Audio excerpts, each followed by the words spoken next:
The old church doors stand open wide, though neither bells nor anthems peal. Gazing so fondly from outside, why do you enter not and kneel? It is the sunset hour when all begin to feel the need to pray upon our common Father call to guard the night, condone the day. Is it proud scorn or humble doubt that keeps you standing lingering there, half in the church and half without, midway betwixt the world and prayer?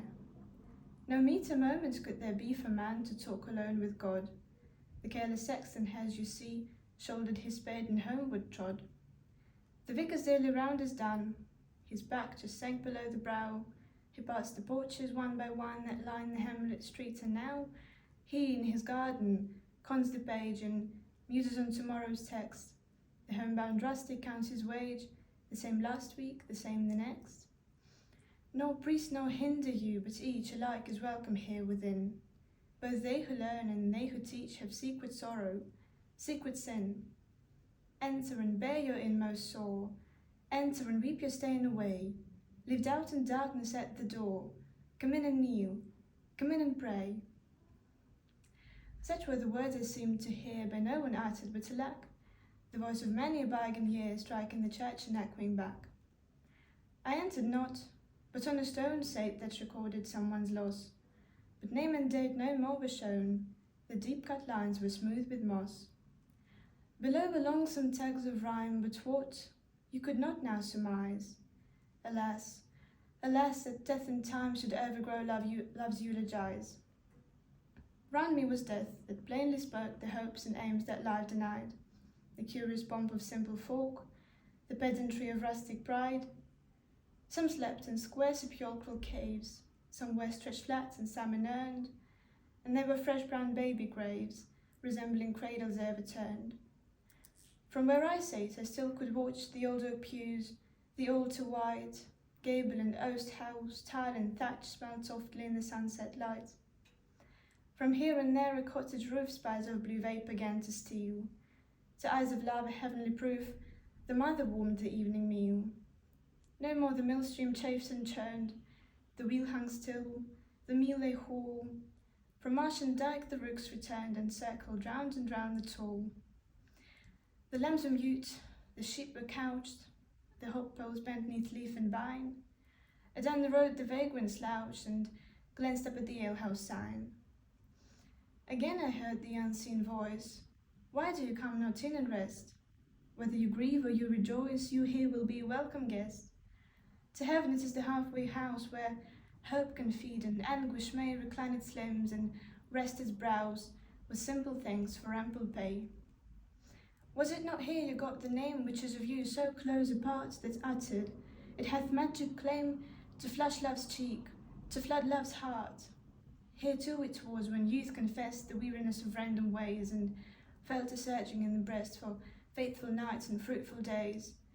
You came with one who conquering fear, when love surprised first thought to fly, acknowledged with a tender tear the sweetness of captivity.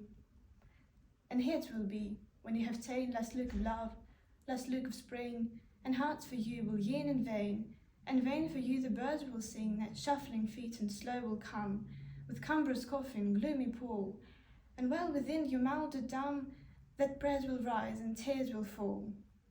And should death haply prove your friend, and what in life was scorn should save, hither it is that feet will wend to read the name upon your grave. I heard the voice no more.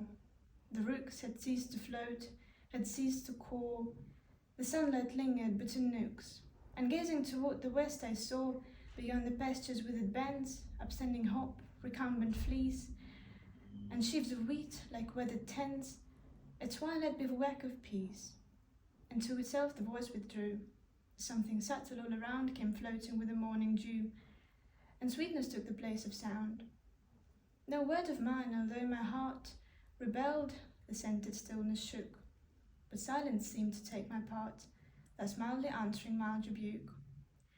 'Tis true I have to you not brought my eager or despondent mood, but still by wood and stream have sought the sanctity of solitude.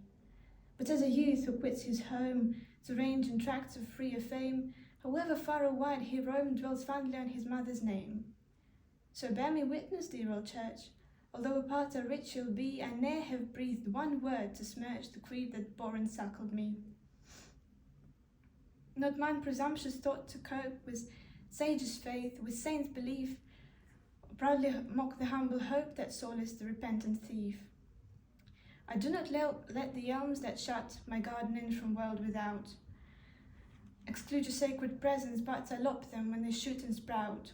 The tired eve, that I adorn, that I when noons are warm and still, lying or lingering on the lawn, may see your tower upon the hill. But when faith grows a sophist theme, and chancels ring with doubt and dean, I sometimes think that they who seem the most without are most within. The name you gave, that name I bear, the bond you seal their sacred keep, and when my brain is dust and air, let me within your precinct sleep. The sexton came and scanned once more the neat square pit of smooth blue clay, then turned the key and locked the door, and so like him I went my way. I had the summons not obeyed, I had nor knelt nor uttered word, but somehow felt that I had prayed, and somehow felt I had been heard. Thank you.